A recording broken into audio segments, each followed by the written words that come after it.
سورہ دوحا مکی ہے۔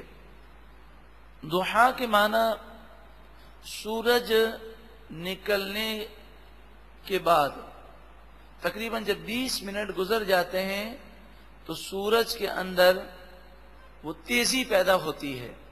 جب سورج نکلتا ہے تو آپ سورج کو دیکھیں گے تو اس کی شعاؤں کی طرف آپ دیکھ سکیں گے، لیکن 20 منٹ کے بعد اس میں ایسی تیزی آ جاتی ہے کہ عام نگاہوں سے ڈائریکٹ سورج کو دیکھیں تو نگاہیں خیرہ ہوتی ہیں، آنکھوں میں ہلکی سی تکلیف محسوس ہوتی ہے، اور پھر جیسے جیسے سورج بلند ہوتا جاتا ہے تکلیف ہماری بڑھتی ہے اور سورج کی تیزی میں اضافہ ہوتا ہے۔ تو یہ وقت نماز اشراق کا بھی ہے اور چاش کا بھی ہے۔ یہاں سے لے کر سورج کے سر پر پہنچنے سے پہلے، جسے دوحہ کبریٰ کہتے ہیں، نصف نہار کہتے ہیں، ہماری اصطلاح میں زوال کہتے ہیں، اس سے پہلے پہلے جو وقت ہے اسے دوحا کا وقت کہتے ہیں، چاش کا وقت کہتے ہیں۔ اس سورہ مبارکہ میں اس وقت کی قسم کو یاد کیا گیا۔ چاش کی نماز کا افضل وقت تو یہ ہے کہ جب اس وقت کا درمیانہ وقت آ جائے، یعنی اگر بالفرض 6:30 بجے یہ وقت شروع ہوتا ہو اور زوال کا وقت 12 بجے ہو تو 6:30 سے لے کر 12 کے درمیان کا جو وقت ہے اس کو آدھا ڈیوائیڈ کر دیں تو تقریباً 9، 9:30، 10 بجے کا جو ٹائم ہے یہ چاش کا سب سے افضل ٹائم ہے۔ اس کے علاوہ آپ اشراق پڑھنے کے فوراً بعد بھی چاش کی نماز ادا کر سکتے ہیں، چاش کی نماز ادا ہو جائے گی، لیکن افضل یہ ہے کہ درمیانے وقت میں ادا کیا جائے۔ عام طور پر یہ 9 اور 10 بجے کے درمیان کا وقت ہوتا ہے۔ اس سورہ مبارکہ میں 11 آیتیں ہیں۔ بسم اللہ الرحمن الرحیم، اللہ کے نام سے شروع جو بہت زیادہ مہربان نہایت رحم کرنے والا۔ والضحی، چاش کی قسم، واللیل اذا سجا، رات کی قسم جب رات اپنا پردہ ڈالے اور زمین کو تاریک کر دے۔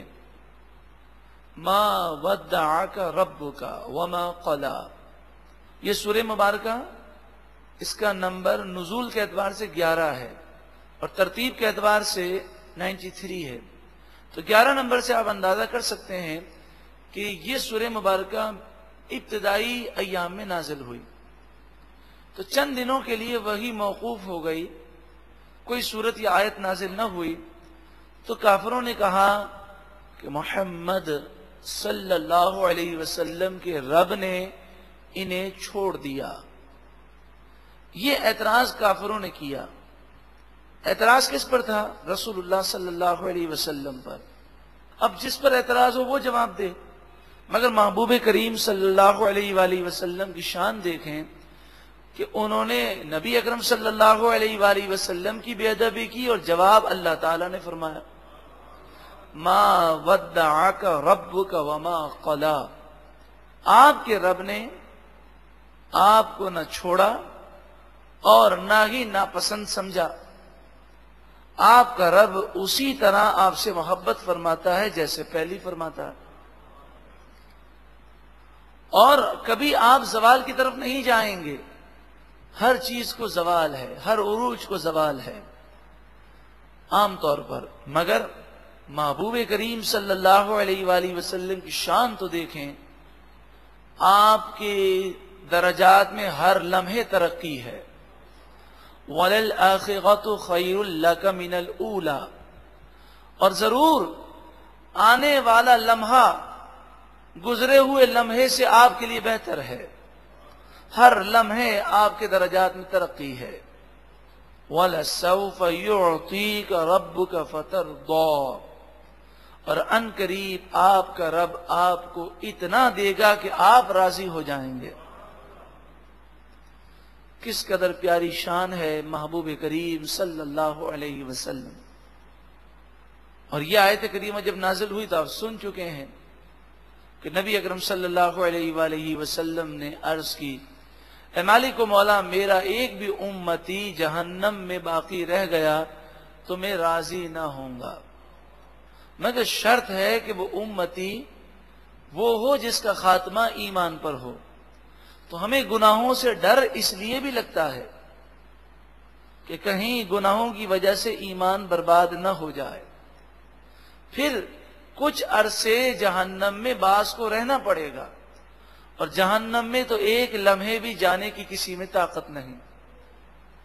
کوئی جہنم کو ایک لمحے بھی برداشت نہیں کر سکتا. الم یجدک یتیما فآوا،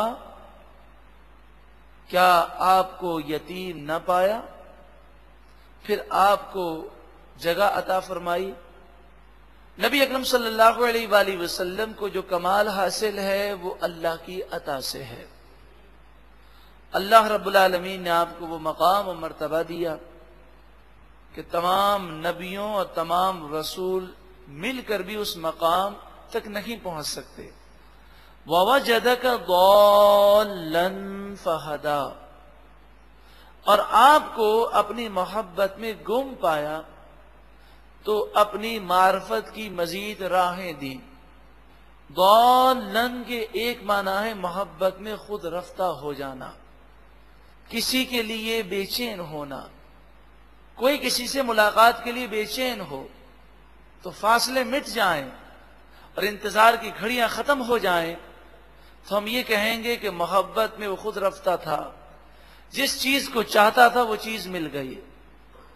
تو نبی اکرم صلی اللہ علیہ وآلہ وسلم کو اللہ تعالی نے شب معراج اپنا دیدار کرایا.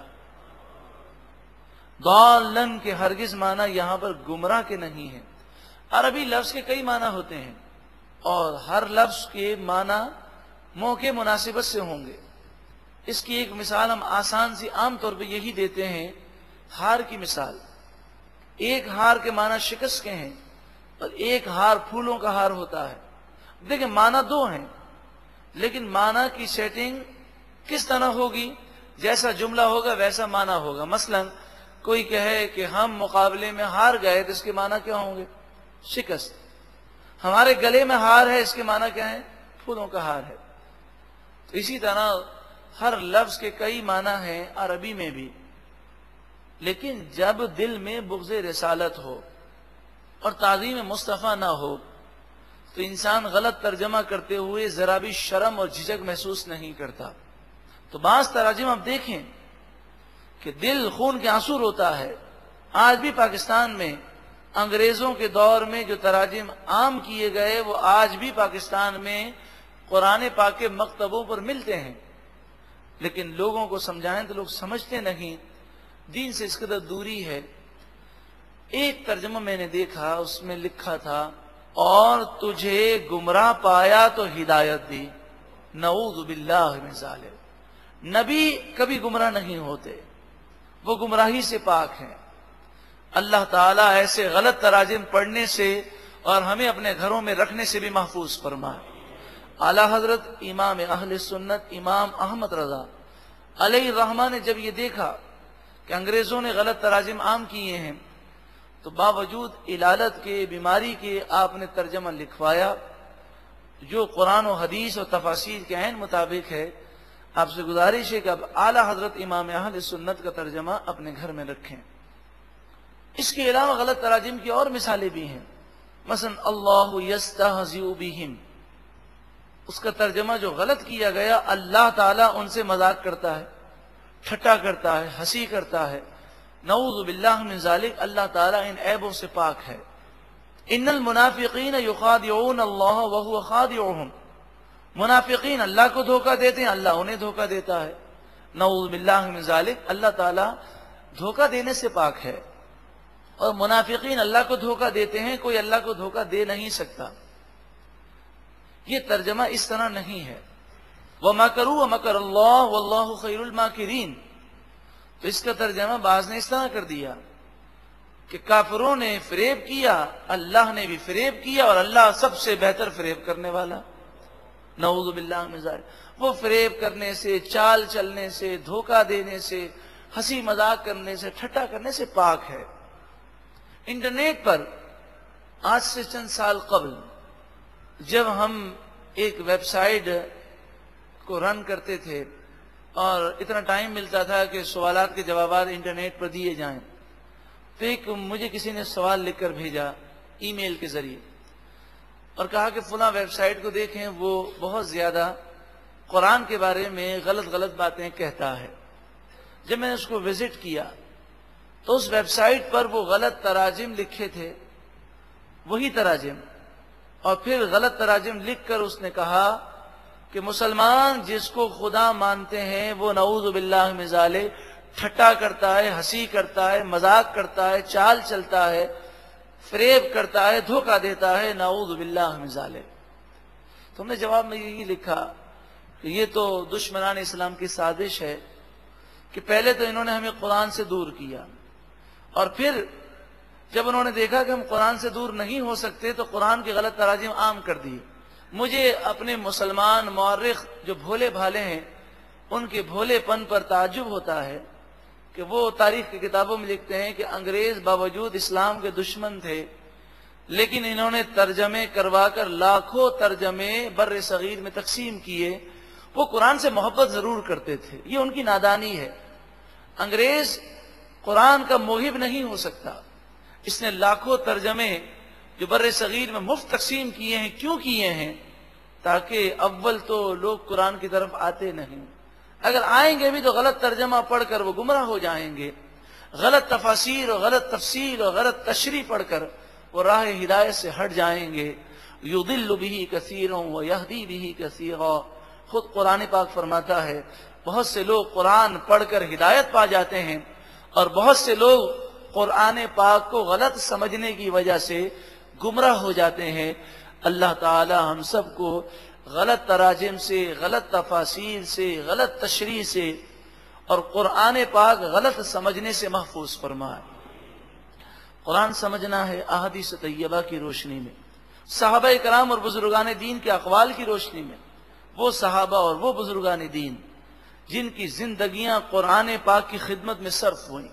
صراط الذین انعمت علیہم، ہم دعا کرتے ہیں یا اللہ، عام طور پر ہر نشست سے پہلے یہی دعا مانگی جاتی ہے، ہر نماز میں بھی ہم یہی کہتے ہیں کہ سیدھے راستے پر چلا، ان لوگوں کا راستہ جن پر تو نے انعام کیا۔